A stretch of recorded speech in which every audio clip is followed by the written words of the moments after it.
Family, Snoopsa here at Nkosi Talk Shows, Find Your Own Voice, lead from within. So with me today, I'm with Amanda Murray and Grant Morel. How are you guys? Very Good. good. Very good this end. Yeah, very good. Awesome, awesome, awesome. So our topic today is why inner healing is essential for lasting success. So lasting success isn't about external achievement, it's deeply tied to our inner world. Many people chase goals, wealth, or recognition without addressing the emotional wounds, limiting beliefs, or unresolved trauma that quietly hold them back. Inner healing involves identifying and resolving these internal obstacles, leading to greater clarity, confidence, and resilience. Um, when you heal from the inside out, your success becomes more sustainable, meaningful, and aligned with who you truly are. So, Grant, you chose this topic. Could you please explain to our audience what was the motivation behind it, please? Thank you, Nomsa. Truth was the motivation behind it. So many people in our industry talk about half truths. Do this and they deal with the veneer of life. Oh, do this and it'll work. No, no, one. Bullshit. It can't work, won't work. And people are just going out there just telling people mistruths. And I've had enough of it. And I just want to talk about the truth of people. Things can change. You can change your life, but you don't do it by half measures. It doesn't happen. Oh, just do this little hack and that's going to change your life. No, well, it might make a tiny change for a while. It may appear to, but that's not real lasting change because your body, your mind, your soul, your psychology will rebel against it because there's so many things pulling it back. So essentially, if you want to make a change on the outside, you've really got to make a lasting, permanent change on the inside, and then it will work. So I really call it internal healing for external success, um, and because that's how it works. We, it's the old analogy of the iceberg. What you see sticking out, so that's just the veneer. But all the stuff that goes underneath. Think of anyone you see successful. Oh, they're really successful. You have no idea what they did to get there. How much time, how much work. Like an athlete, let's think of an athlete. Oh yeah, they can run really fast. Yeah, but like he didn't. That's just it. He just put on a pair of shorts and a pair of sneakers and run fast. They had to do a lot of preparation, a lot of cleaning up their mind, their body, their diet, their exercise, their routine. The list goes on, right? And it's the same for us. It doesn't have to be necessarily hard, but it just has to be done. Okay. So looking at that, because I have a theory that people defer. People defer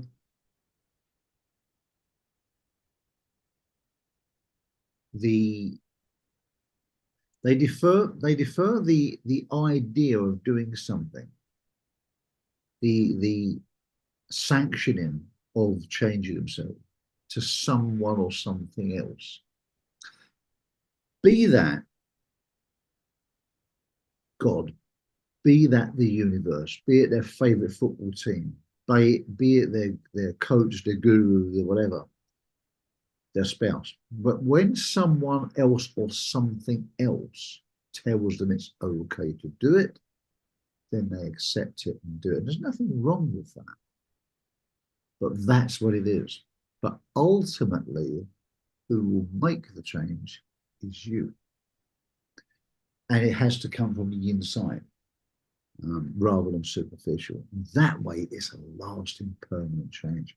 It's often said, show me the boy and I will show you the man.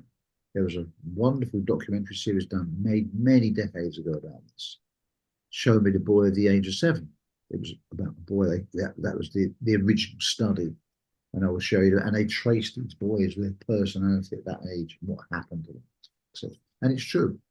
We are all the products of our childhood, of our upbringing, of our trauma, of of our reward that we got. We're all a product, whether that was our society, our culture, our family, our friends, the kids, the schools.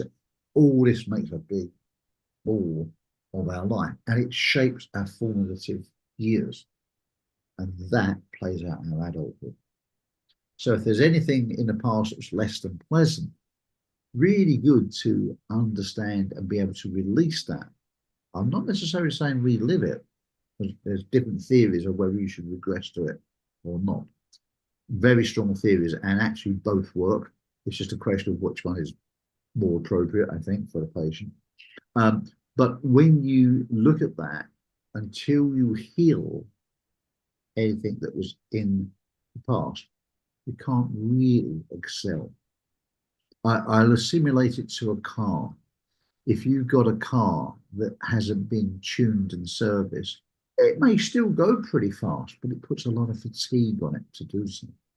It runs smoother, more efficiently, more economically when it's been tuned up. And in some cases, if the car's really badly out of tune, it just will not reach that peak performance anyway. It can't. So if you really want to work at your best, look back at changing your past.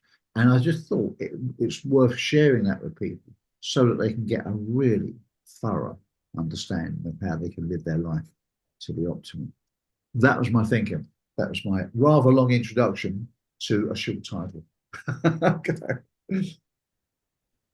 I really like how you talked about how like things won't change until you to look at those internal things. Do I think that you have to be completely healed before things start to change? Absolutely not. But I do think you need to start doing that inner work of like, how did I get to this space? What are the things that have shown up in my life that have caused me to react certain ways? And then how do I begin to shift those things? And when we look at like the internal healing, I really do think that until we change our patterns, our outside world isn't going to change very much. Even if you change the relationship that you're in, you're going to show up like dating that same type of person over and over and over again until you start to change. If you hate your job or hate your boss or something, you're going to keep showing up in situations similar to that until you start to realize the internal things that you're doing that are causing those outside external realities. And then when we do start to change our internal world, that's where we begin to see things changing. And I know even for myself, like I've gone through times where I listen to a meditation every single night before bed, and like things start to shift, right? And things start to get better. And then I'll fall off of that for a while and I'm like, oh man, I need to get back to that again. And so like lately, I've been listening to a morning meditation for like 40 minutes before I get out of bed. And it's a Joe Dispenza meditation just on YouTube. And anyways, it's helped me. I've noticed like things that would usually trigger me before aren't triggering me as much. I'm able to like take a step back and be like, all of this will pass. Like I'm going to make sure that I just stay focused in the positive and making sure every cell of my body believes that all the like positive things are coming to me and that I have the power to continue to like go in the direction that I'd like to go in. And I think that Joe Dispenza's work, where it's his one book that I've read is called You Are the Placebo, really talks about that internal work. Like so much of it is our mind, right? And every cell in our body is vibrating how we feel, right? And we're a feeling universe. And so when we look at that, we're not taught that in schools. We're not taught that how we feel affects how we show up in the world. And so that internal healing piece about really being aware of how we feel, I think is a really good start of like starting to recognize your emotions, starting to recognize your triggers, starting to recognize, okay, how can I show up differently for this? Even when you're like in a relationship, I was reading the other day in one book, I forget which book it was, but it said like you basically have like the same three fights over and over and over again in a relationship. They might look slightly different, but they're the same 3 arguments. And it's like thinking about, I'm not in a relationship, but it's thinking about my relationship with my daughter. I'm like, I have the same fights with her every single day. It's like a fight to get you in the car to school, a fight to get you off your phone, a fight to get you to clean up after yourself. Like those are our 3 fights every single day. And then like, how do I show up differently so that those fights start to shift, right? That's the question I'm asking myself, because I need to show up differently so that we're not having those same arguments too. But I also have to make her to become aware of like time and like making sure we're taking care of ourselves and things. Like when you're a parent, you have to like help them along the way, right? And one of the things I've been trying to like get her to do is study for her learner's test, because she's old enough to study to learn how to drive. And like I've been harping on her a little bit. And then I came home from yoga yesterday. She's like on the phone talking to a friend and doing one of the practice tests online. I was like, yes, yes, that's a win. Right? I was like, when I was at yoga, I was like, I need to make sure I do a practice test with her tonight so that we can like get closer, because we didn't do one last week. And I've been trying to like get her to practice more.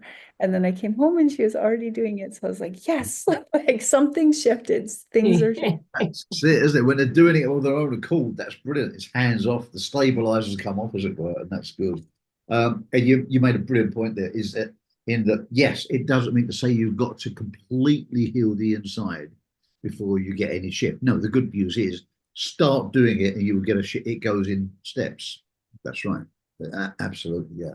Great for thanks for clarifying that point. Yeah, you don't have to wait to the end. It's not even doesn't work and then eventually just does. It's varying shades of grey, which is great news, because you can get momentum straight away, but start doing it. Nomsa, what's your approach to this? I like Amanda. She realizing she's doing the same fight with her daughter. I Yeah, think that's what people are doing. Me, I opt out of arguments. yeah, good. I opt out because I've realized that, when these kids start getting older, like 16, you become the bad guy. You argue the same thing, didn't clean your room, didn't do this, didn't do this. So now when my daughter goes, I tell her that you should clean your bedroom. Your bedroom needs to be clean, but I go and tidy the whole house up and everything. And when she comes back, she knows that she's going to know about it. I don't let her think that it's fine, but I just opt out of this argument and everything.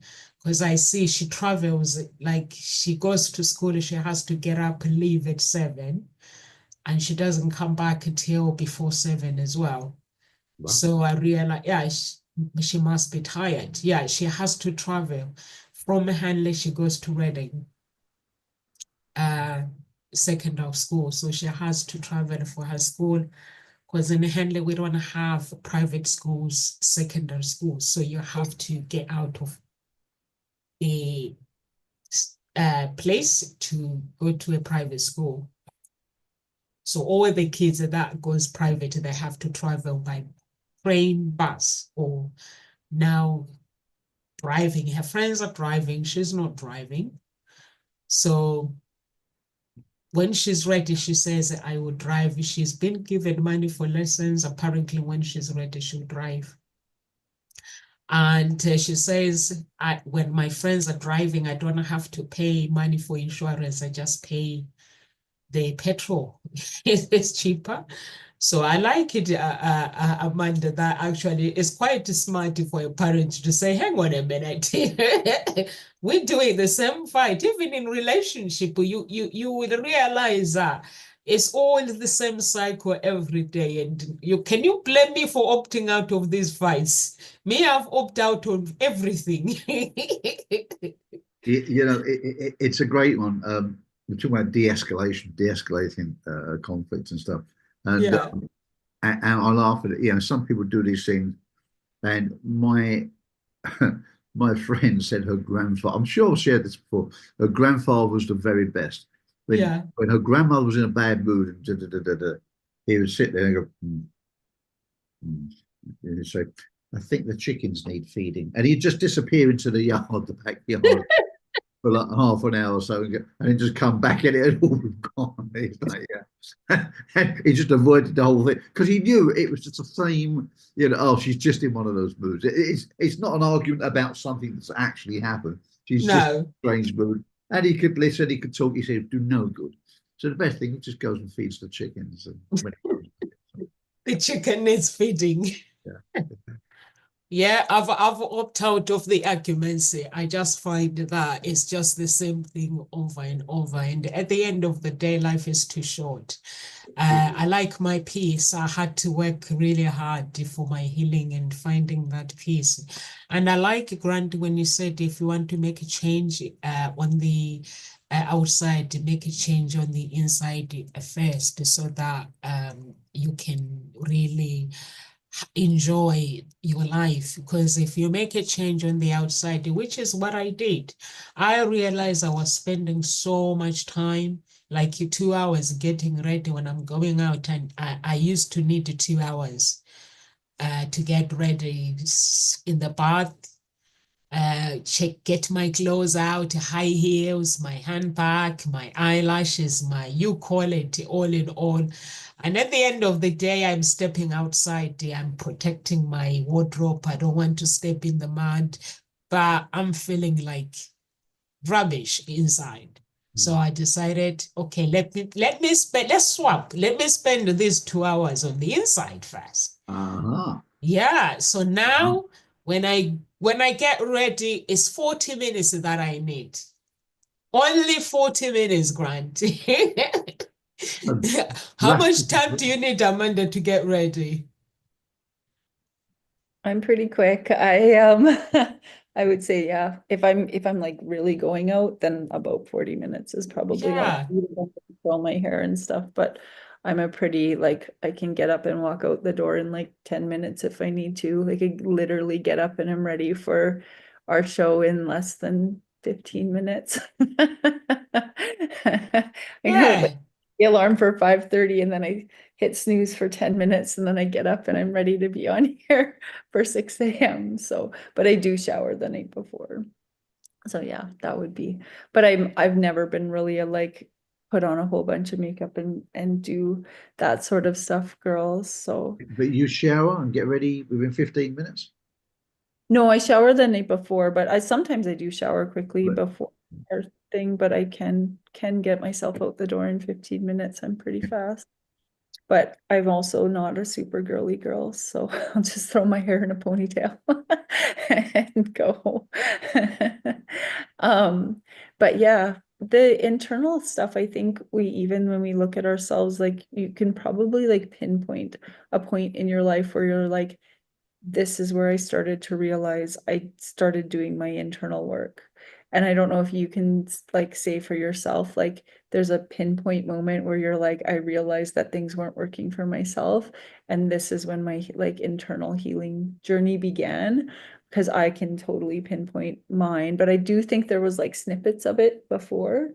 I'm just curious if you guys have a pinpoint moment in your life where like you're like, this is where like my journey of internal healing really began, or did you have like little snippets of it before? My journey is a bit different. See, I go to events and people say, you're all here for a reason because you had a trauma in your life. And I'm thinking, no, no, I didn't. Sorry, I did it because it fascinated me. The study of it fascinated in pursuit of excellence. I mean, don't get me wrong. I've had things happen in my life. I'm not immune to that. Don't get me wrong. And there's been moments, but that's not how I got into it. I got into it because I wanted to learn how to help other people. The fascinating study of excellence. It's been with me since I was 14 years of age in one way or another. And that's different for me. But I have done some field study, you could say. There have been some things that happened. I had a relationship once that went wrong after a long time, and I was devastated, and I was very, very low. And that's what caused me to pursue understanding myself and why I was feeling so bad about it. And it was survival. That's how I had learned that part. But I was already interested in it. I was already interested in it. I don't know, maybe 14 years, 12 years, or yeah, 14 years before. I was always interested in it, but perhaps hadn't dipped my toe too much into it. But I did it then, and I found, which I thought was a formula which worked for me, and it's helped other people since. And that's how I got into it by default. But I was always interested in it. And that's my one. So it's not like I had this terrible, I wasn't an alcoholic, I wasn't beaten by my parents, I did, blah, blah, blah. No, I didn't. Fortunately, I didn't have that. But yet I can still understand people. I understand how people work. I understand the effects it has on people. And I can understand how to unload that because I've studied it a lot. I've got a lot of experience in it. And I just have an ability maybe to see people. Load that on top of the understanding and learning of it, and then I guess it comes together. But it was interest for me that first got me into it. But my first dealings of having to use it in anger, if you were, anger's not best, but having to use it practically on myself was that relationship one. Yeah, and that was it. So my experience has been a little bit different, maybe to other people's. And, Yeah, life is a journey, huh? yeah. Nomza, can you pinpoint a time in your life where your like internal healing began? For me, it was 2016, the same thing as Grant. I got tired of this relationship that way ending the same way. But then I was like, let me just deal with my inner being and see what would happen. But it was so beautiful. I found myself, the Nomsa was always there, that I thought I wasn't good enough, or I wasn't this, I wasn't this. And I found myself, and it was a very, very beautiful, it was a beautiful experience.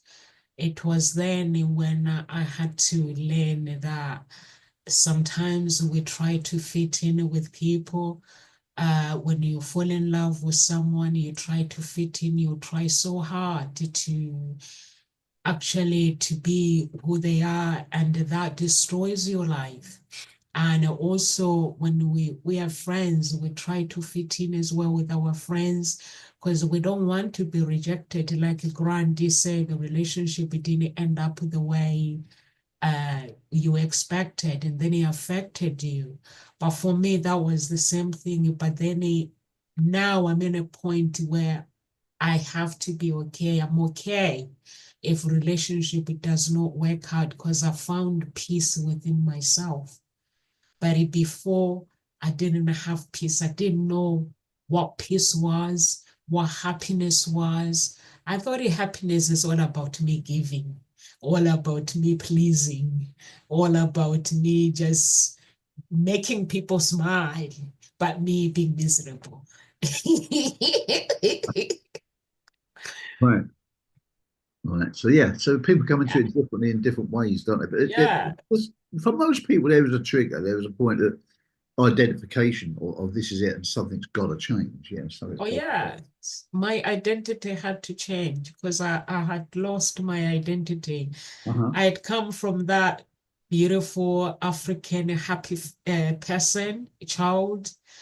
But then when I turned on my like turned 18, I think it was when things changed, because now I'm trying to fit in with everybody else, with my friends, and trying to be cool. You have to be cool, Grant. If you're not cool, it means you're not enough. No, so I had to be cool. As a defense mechanism, I guess. Yeah, you go through various things that as a kid did I ever get bullied? Yeah, there were stages of that. It wasn't a epidemic, but there were moments of it. Boys sometimes get bullied and stuff. Maybe girls do as well. But I did go through stages of that. And life, there was a stage when life wasn't great fun. I hated school anyway, until I found music and fashion. And suddenly I was a cool kid. You like fashion? Yeah. Oh, really? Used to. I mean, I'm not, yeah. I was huge in fact, I met someone the other day and we was talking about the first style of fashion I was into as a teenager. This guy was a young man who's now, reviving that style of fashion. And we was talking about what it meant, and it was beyond clothes. It was a style of life, a way of living. And I said, even now, I can see people who are into that. I can see elements of it in their clothing, just elements, and in their demeanor. And I'm like, I think they come from that background. I'm always watching people, and I was in a bar on Saturday, and there was people from a different fashion. But I think I know what you were like when you were younger. I think I can tell just by the way they behave and little bits of their clothing, which is almost like a pastiche, a throwback, a salute to the past. And yeah, I was usually into it. Not now. I'm not into fashion. I like clothing. I like style. Let's put style rather than fashion. But yeah, I was, and I became a really cool kid at school, and life became so much easier when I was a cool kid. Strange. Oh, I genuinely liked it. I didn't do it because I wanted to necessarily look cool in front of other people. I just did what I liked. I really, but I showed up as a cool kid, probably at a time when other kids were looking to be cool, getting into fashion and music. But I genuinely, I mean, I still love music. I mean, I went out to a music gig last night, so it's still in my heart, in my soul, Yeah. all the time. So I was being genuine. Um, and yeah, people always say that I dress fairly smartly, fairly stylishly. I rarely look scruffy, if that makes sense. I rarely look scruffy. Um, I like a and man that's who loves fashion. what was that? I like a man who loves fashion. Yeah, yeah. It's good. Did you say washing? Fashion. Who loves to dress? I like a man Yeah, who loves clothes. kind of thing. Yeah, yeah, fashion. Yeah, I guess it's fashion is a wide term of the word, but yeah, it's a form of expression for people. You can. This is what I think. I love communication, and communication can be music, can be fashion, it can be words, it can be writing, it can be your work, it can be the way you cook. Right? People communicate through cooking. I don't, but yeah, I like cooking, but it's not a huge thing for me. But I do enjoy it. But as fashion, there's different ways, and for me, it's the classic communication of speaking. Hello, what are we doing here? But I mean, but I understand these are all forms of communicating, of reaching other people, and it's very interesting when you look at the fabric of it. But again, how do we communicate with ourselves? How do we do that inner healing? Because really, life is all about attitude. It's not necessarily what happens to you. I've done, if you look at the guru Anthony Robbins, yeah, pretty bad upbringing. Now, you could have said he became bad because that was all he saw. Yep, some people react to it that way. But he was, no, no, I'm not going to have this for a family that I'm going to have. I'm not going to have this. No way am I going to have this. And he just was driven to live life a better way. And that was his way. So it's not the thing. It's not this happened to me. It's the No. way you choose or allow yourself to react to it is what happens. People can come from terrible, terrible environments, and they can have lovely, healthy families, very, very well aligned. And some people can go through a similar or even not such a bad experience. I mean, I saw, okay, so what have we got? Tomorrow is the 80th anniversary of the end of World War II, where something like 50 million lives were lost fighting for peace, right? Yeah, peace does not come automatically. Sometimes you have a lot of sacrifice for the privilege of peace. Um, uh, I would like to make the point that celebrating that is not warmongering; it's peacemongering. It's highlighting how terrible war was and how beautiful and how grateful we are for peace. That's the point, and to give immense recognition and respect for those people who had not necessarily chose to had to lay down their life in so that we can live in peace. Now, I saw a bit of a game show the other day, and there's this guy crying on the game show because his partner didn't pull their weight. And I felt like shaking this guy. I thought, pull yourself together. 80 years ago, you would have been fighting in a war or in a prison for not doing so. Right? That's the reality of it. And now he's crying because his friend didn't pull his weight on a game show. Is this how he chooses to show up in life? Is this how he chooses to take on life? Seriously, you need to get a grip, because no matter if you win that game show, I know you want to win it, but it isn't going to change your life. It is. And if you're hinging your whole life on winning that game show, although it's important you want to win, you've given away your authority in that. You deferred your success to something outside of you. That's never going to win, because if that person won it, well, it's not going to win. It's never going to work anyway. It's like 90% of lottery winners end up broke because they're not mentally set up to handle money. Right? You've got to be set up for success. You may achieve success fleetingly, win that game show, but if you're not mentally geared up to handle that, it's going to disappear anyway. And then how are you going to feel then? So it's the internal game that you're playing is so important, so important. And you look at certain, you read these stories. Right? There was a guy in a burning aeroplane of World War II, a burning aeroplane over nighttime. Can you imagine how terrifying that would be? Nighttime, pitch dark over a foreign country where it's hostile. You land, they might want to shoot you. The plane is on fire, the engine's on fire, his friend is injured inside. His friend can't bail out.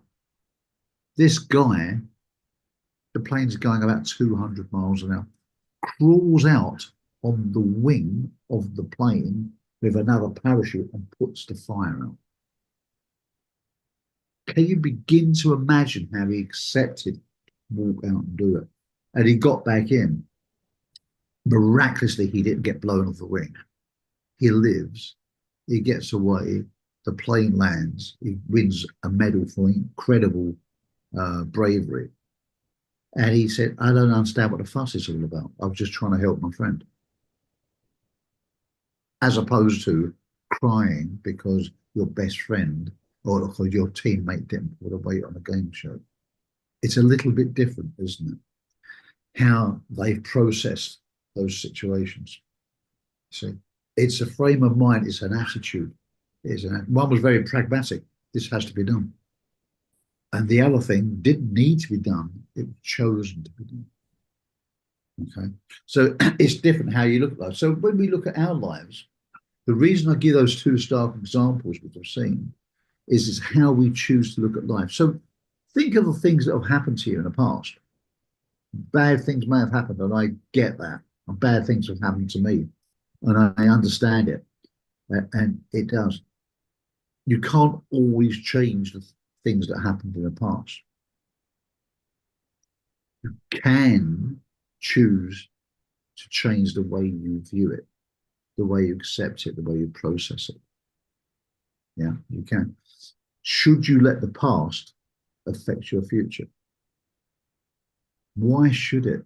What gives it the right to rob the rest of your life?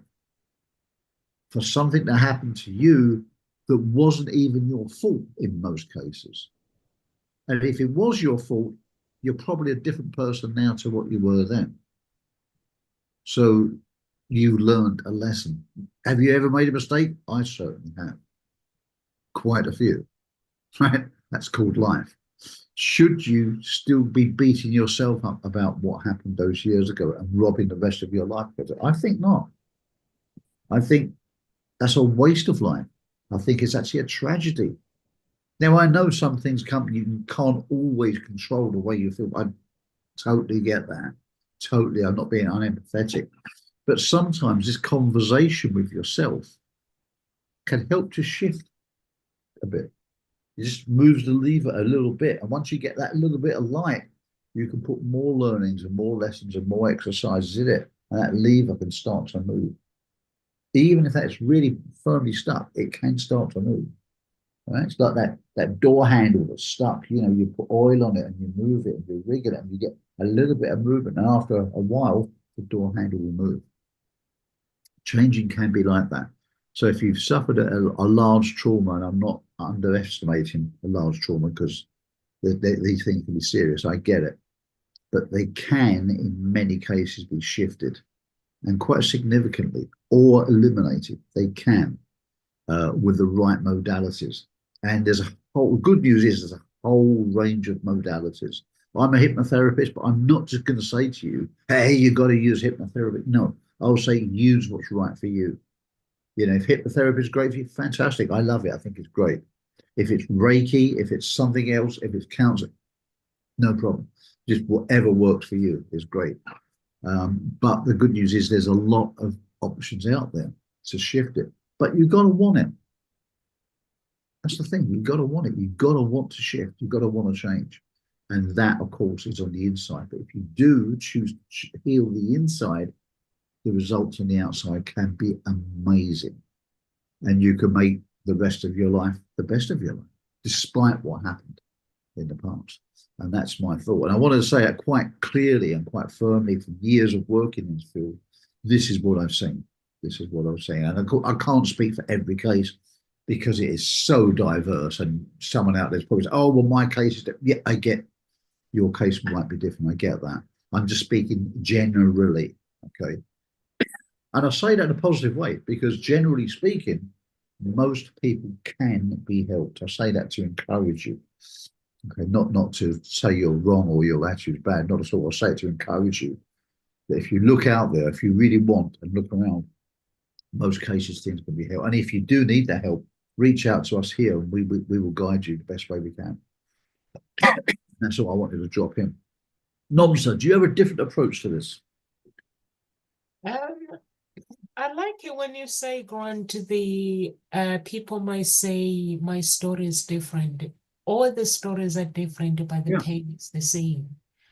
The pain, how we feel the pain, we feel it the same, but it's how in that moment of pain, how you respond to your story that would define your tomorrow, how your tomorrow is going to look like, and how you translate your story as well, and how you see it. For me, I turned my story into something so beautiful. Because when you go through pain, when I went through human blood sacrifice, I said to God, can I swap because I'm so much pain to forgive what is happening? Can you show me my actually real story? Who am I supposed to have been? Like if I like now I'm living, what am I supposed to be? And also let's swap the heart. I need your heart so I can go on each and every single day.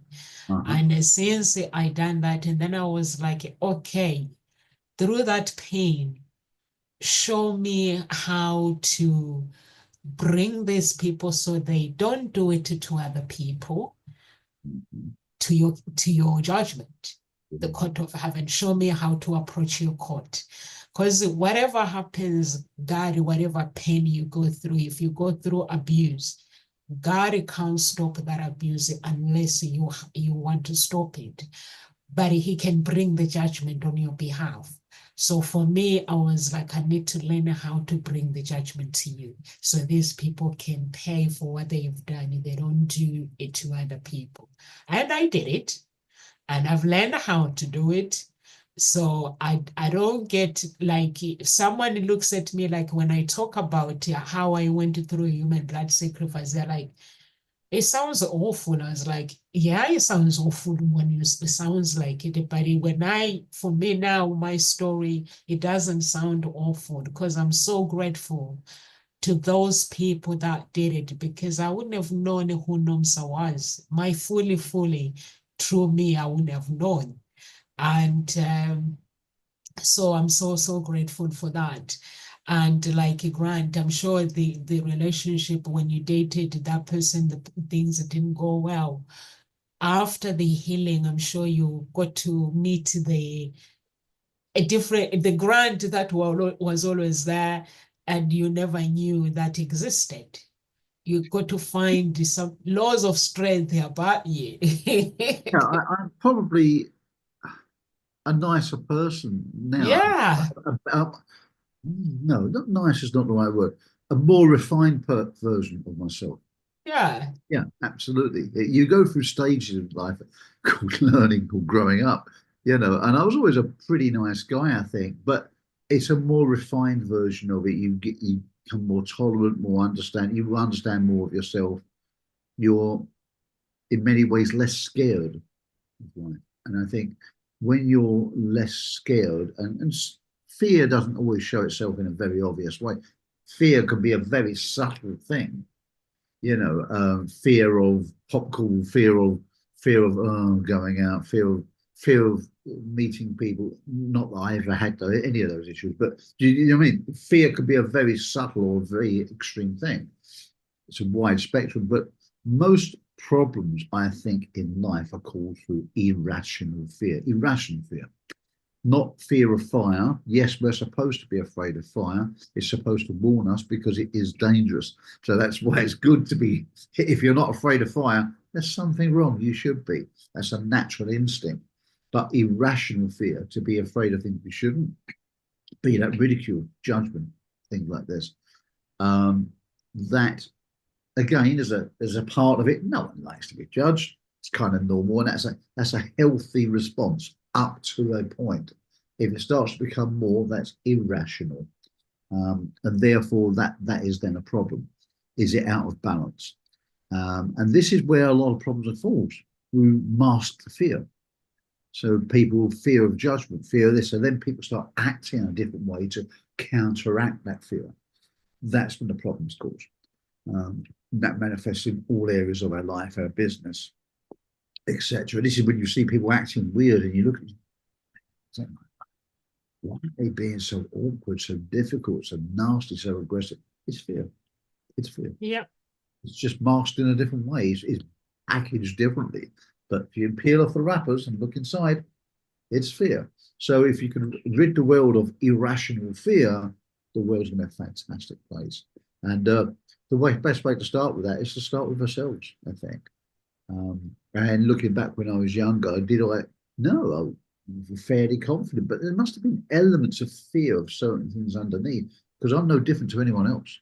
So therefore, by default, I must be the same. There must have been some of that in me to a greater or lesser extent. But as you go through life, you tend to refine yourself a little better, learn more, especially in this industry. We're always learning, always refining our process, learning what to learn and learning what not to bother learning. Because there's not a shortage of information, there's an overload of information. In my life now, it's a question of learning what not to bother learning. Okay. How some things you don't need to know. And there's some things in the strive of perfection. I could do this and I'll do that. And I was like, I'm not bothered though. I'm not bothered about being perfect at that. It doesn't matter to me. It's not going to make me happy. It's not going to help anyone else. I consider that a waste of time. But certain things, yes, I want to get better at that. So it's the question of having that ability, that mental acuity to understand what you need and what you don't need. And that's really an important thing. And I think that's perhaps something I didn't have when I was younger, but that comes with a little bit of maturity, understanding, and experience. And am I perfect now? No.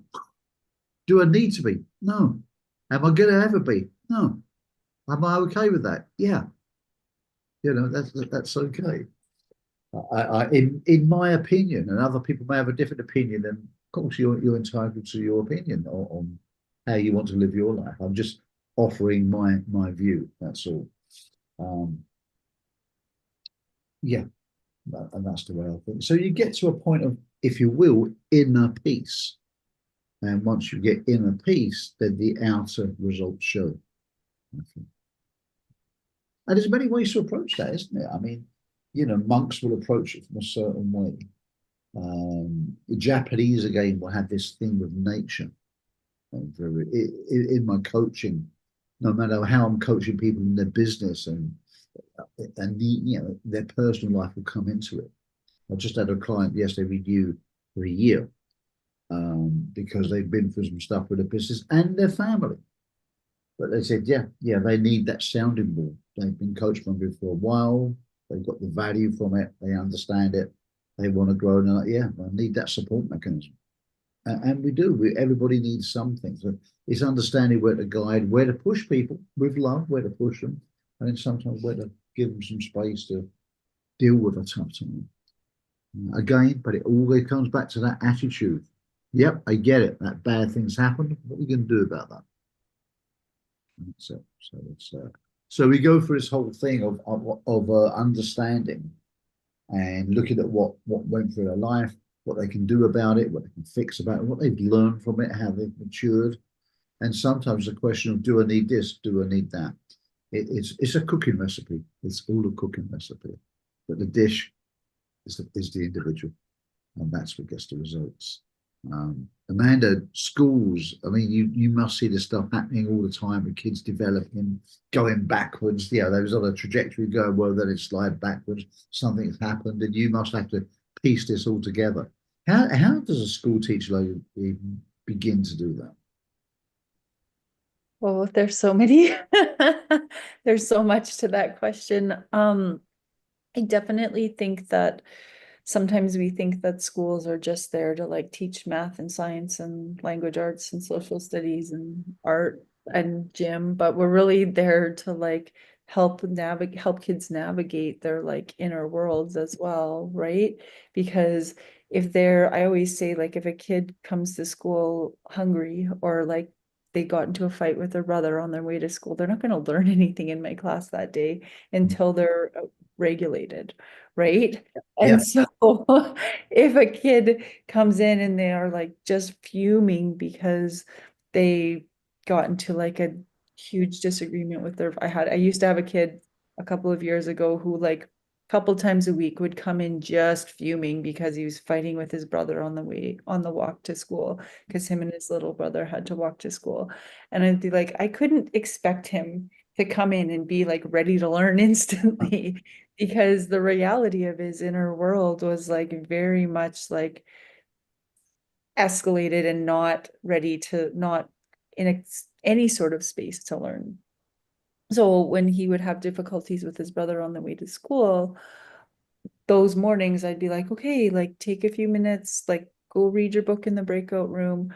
When you're ready, come back and we'll start the class stuff, or I'll catch you up on the class stuff or whatever. But I think sometimes, or kids that like don't have enough food to eat or something like that, like there's definitely things that we as the adults have to be aware of. And I think sometimes too, like we don't realize how much teachers are doing that is outside the like standard curriculum. Like we're reading between the lines of what's actually going on in that kid's inner world, like all the time. So I have like one student who's just been excelling in her dance and like has dance competitions all the time. Like her inner world is like really on this high, right? Because and even the other day, she's like, instead of doing like this during literacy centers, can I do this instead? Because can I do free write instead? Because I want to tell you all about the competition that I have coming up this week. And I was like, totally, like, absolutely you can, because then she's like wanting to write, right? Instead of, I think her station was spelling or something. She's like, but I want to tell you about I was like, okay, then do free write today as your station instead. It's not a big deal. But though we have to be able to adjust and not be rigid all the time. And I know sometimes too, like if the kids have like a disagreement, soccer is always a big issue. So football in your world, but here in Canada we call it soccer. So like if they get into a fight over soccer or football on the playground, then it comes into the classroom and they're just raging at each other, and we can't learn anything until we deal with that soccer or football issue, because they're just going to be thinking about who was cheating in the game. They're not going to be thinking anything about what I have to tell them about ratios or division or something throughout history, that all they can focus on is like who cheated in the soccer game. That's it. Micro mindset is like this kid It doesn't cheated matter. He instead cheated. of next recess, right? It's And but it's so true. Yeah, when I actually begin my coaching sessions with there's a certain a template that I'll go through. It's not a script, there's a template.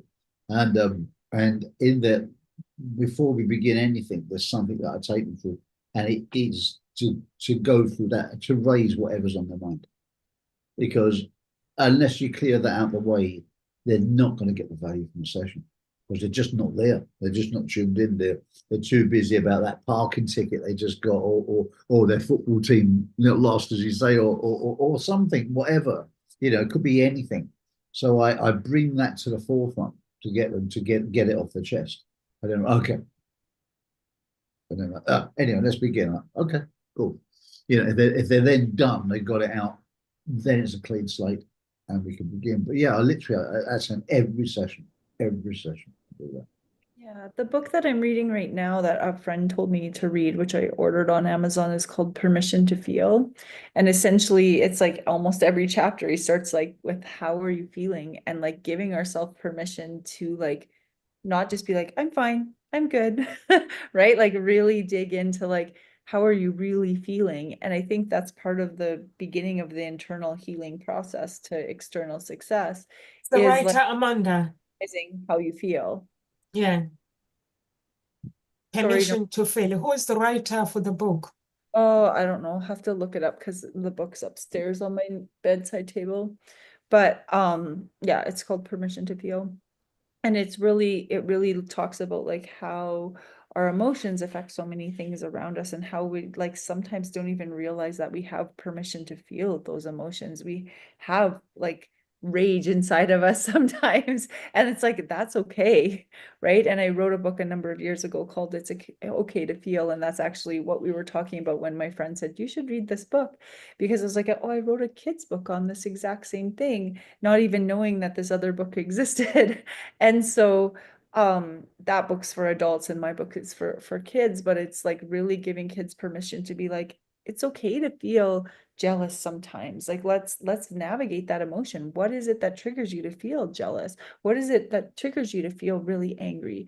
What is it that triggers you to feel joyful or excited or passionate or proud, right? And then like navigating those things so that we become aware of our internal world and what's going on inside. I think those are really powerful questions to start asking kids. Great stuff. Really great stuff. Yeah. No, that's brilliant. That is brilliant. And I think, in short, I mean, it's a huge subject to go into. We can't heal you within this, talking about it within this 1 hour. But I think the key part is to be honest and truthful.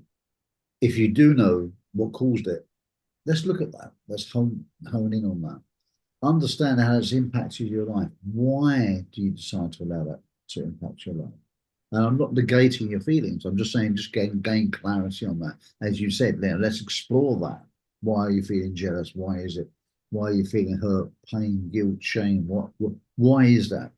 Let's look at it to the best that you understand, and then decide if you didn't have that, how would your life be better?